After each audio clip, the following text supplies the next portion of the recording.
field. And we're heading to our first stop. He's already got a load booked for me. Going down to Madisonville, Kentucky. So we'll go to a little warmer weather.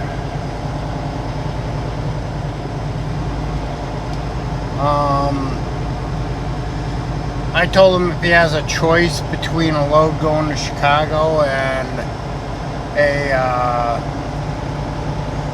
load going somewhere else, to take the Chicago one out of Kentucky so that I can schedule my inspection for Friday or even Thursday afternoon, and then maybe depending on how late it gets, maybe stay in my tractor at the yard and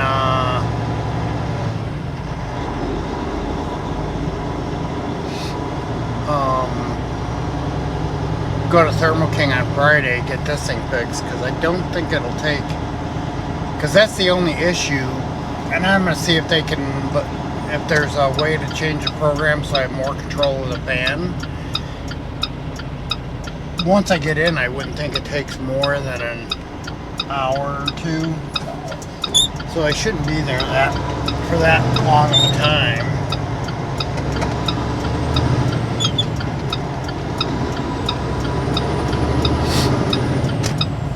And I guess the pickups said 60 miles from my second stop. So that ain't too bad. That's about an hour. Maybe a little longer if depending on if I'm running back roads, you know. You know how it goes when you get in the Iowa and that shit.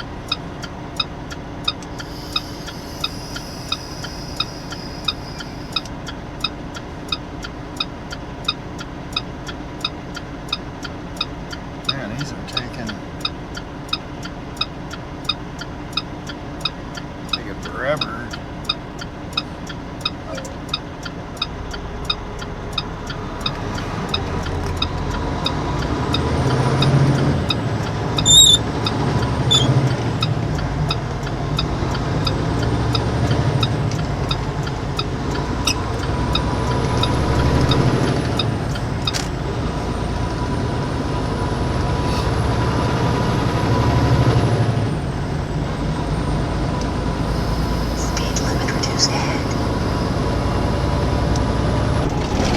Alright, we'll see you in a little bit. Hey everybody, welcome to the Heartland. Yeah, we're 8 miles from our delivery. And as usual, you're talking to the backroads trucker. Man, that damn gremlin last night. Screw my mirrors. Well, hey everyone. Well, we made it to our stop. Don't take too many dirt roads to get to places, so that tells you I'm way out in the country. And guess I'm delivering next season's corn crop, or part of it anyways. So I'm not sure if this is for seed corn, feed corn, or regular eating corn, but I'm part of it for next summer. So we'll see in a little bit when we head towards our next stop in Eldon, Iowa, and that's up 218. So now I got to see where Fort Dodge is, and I imagine it's basically the same route. So we'll see you in a little bit. Well, I was wrong. Well, according to the bills, it's soybean. This guy said it was corn. So either somebody typed in the wrong thing, so I'm either going to be part of the next summer's soybean crop or corn crop. Either way, part of what goes into making stuff. Alright.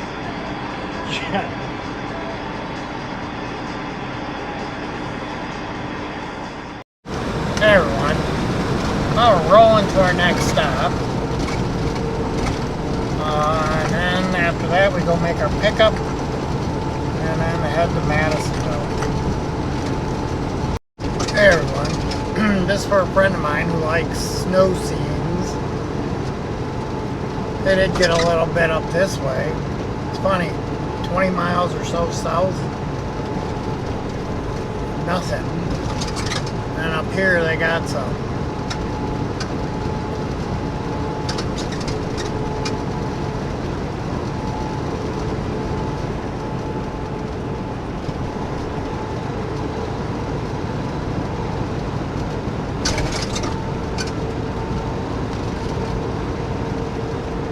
They're supposed to be warming up here, so my guess is by next week this will be all gone.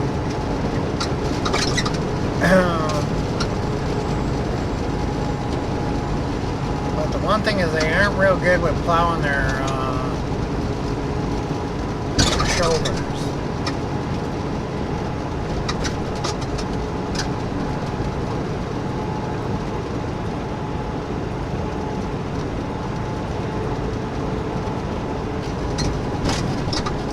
Alright, we'll see you in a little bit. Hey everyone. Well, we're delivered. Man.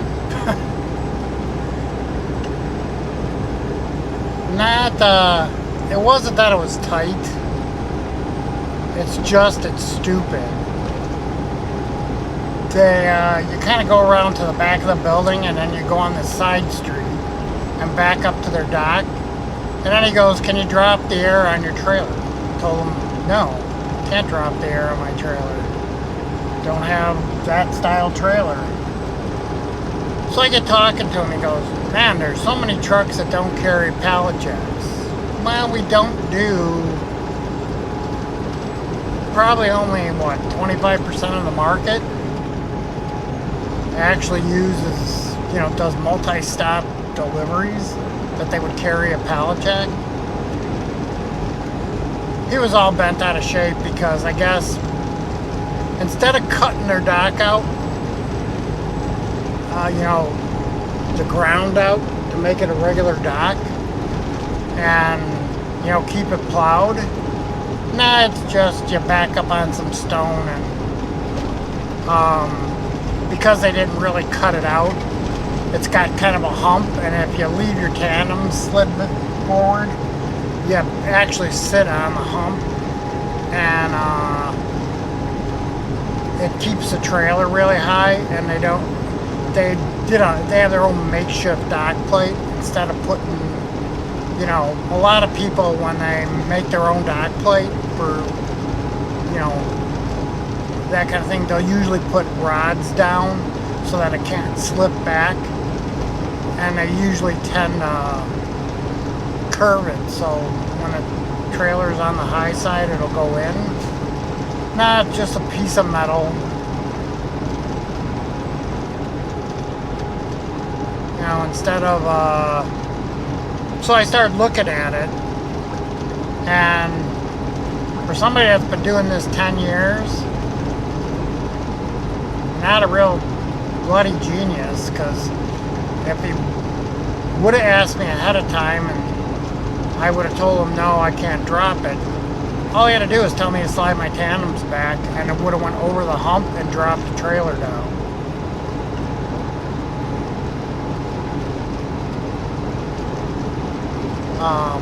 So I mentioned it to him. I go, just an FYI, if you ask the guy ahead of time, because I don't know of any companies that when you set the brakes it drops air in the trailer. If they don't know if it drops, just have them slide their tandems back until like you get a lot of snow built up in there. Then it's not going to matter. But I imagine, I'm guessing that when he does that, that's when he gets where he wants somebody with a pallet jack. Because then they can wheel it to the back and he doesn't have to try to go up that ramp. We're getting loaded, finally. It just started, so what time is it? 12, so they must have been on lunch from 11 to 12. And I got 354 miles to the truck stop that I'm stay at. Reserved my parking spot already and about an hour out of where I delivered. So, not worried about that. It doesn't deliver till 9. I think Madisonville is on Central Time. So, we should be safe there. Well, we'll see in a little bit once we get rolling. Hey everyone, well, we're loaded. It's supposed to have 41.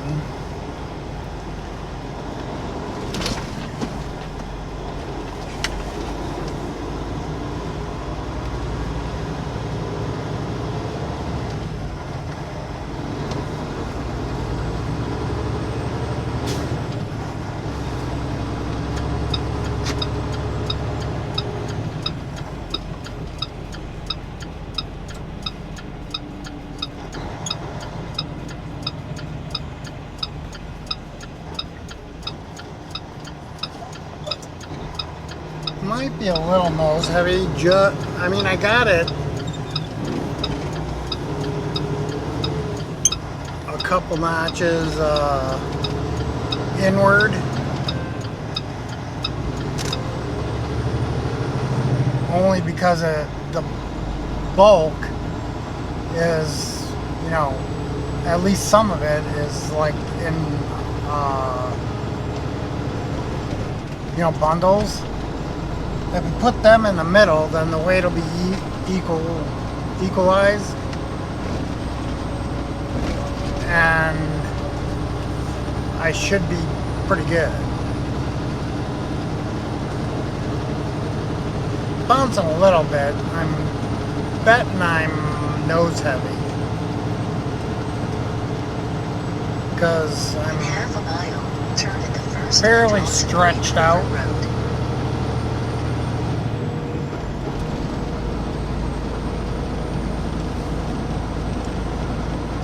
But with scaling and stopping for a couple minute break, I may just make it to the truck stop. If not, I'll have to pick a rest area before it. If I find a parking spot, and call them up and cancel it, so somebody else that needs a spot can at least turn at the first left onto the Great River Road.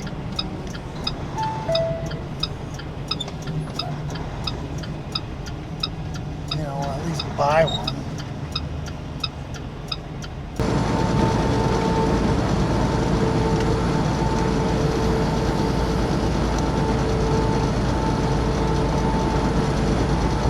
Alright, we'll see you in a little bit. I'm going to get a little farther down the road. Alright, I got a Flying J with a cat scale, so let's see what we're going to end up being. Turn at the second right onto West Highway 136.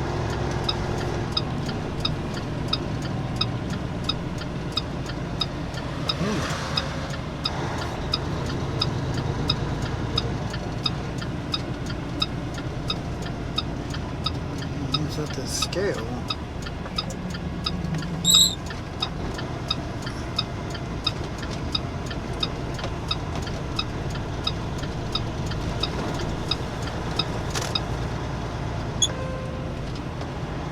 An unusual spot.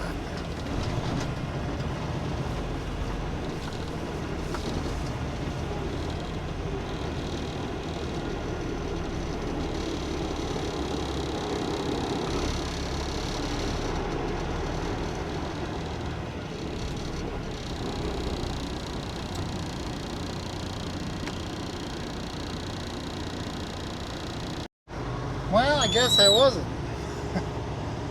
I'm like 1,000 pounds off.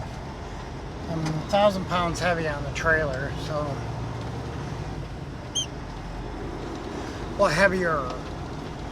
But it's like 11,560, 30,860, and 31,880.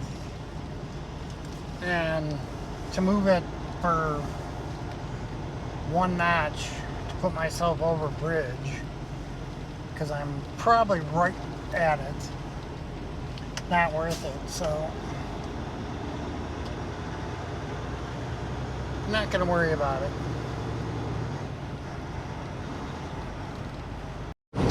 Hey everyone, it's almost 4 o'clock. I'm not going to make my parking spot, so I plotted in a rest area.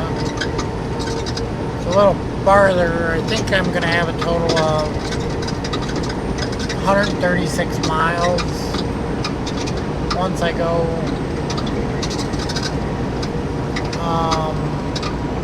there. And as soon as I park, I'm going to have to call and cancel. I don't know if they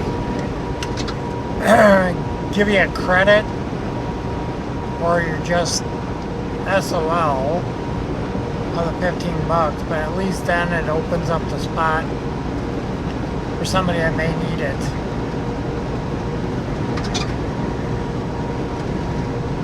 Yeah, I had to go through Hannibal, and it was 35 miles an hour. Sucked up the 10 minutes leadway I had.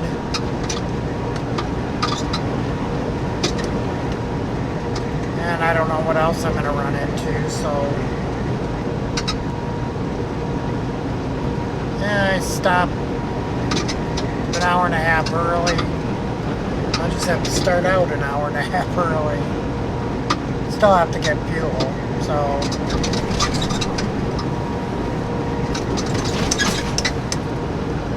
it's one of the risks of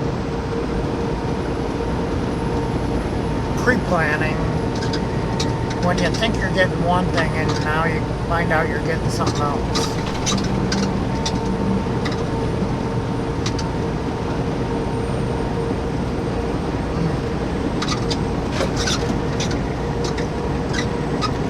It isn't my first time losing a spot.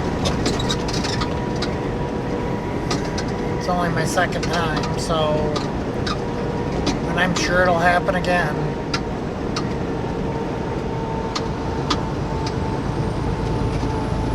It is what it is. Cost of doing business.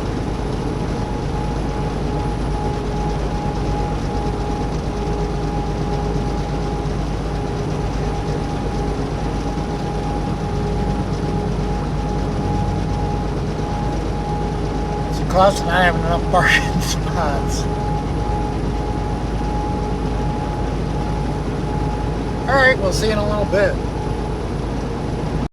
Hey everyone, I learned something new. Their message says, and their paperwork says that, you know, you gotta cancel before noon, and it's, otherwise it says it's non-refundable. But, I'm basically calling in basically right after check-in time, and she refunded my parking. So that's cool. I didn't lose out anything. I don't know if it's just her or they changed their policy and they just haven't updated their messages and that, but they refunded my parking. I just wanted to give you a heads up. Bye. Or talk to you later, I mean. Hey everyone. Well, I made it to the rest area. Got a parking spot. And now we're going to go to bed. We'll see you in the morning. We're about 135 miles from our delivery. And then we'll see what we get tomorrow. Have a good evening.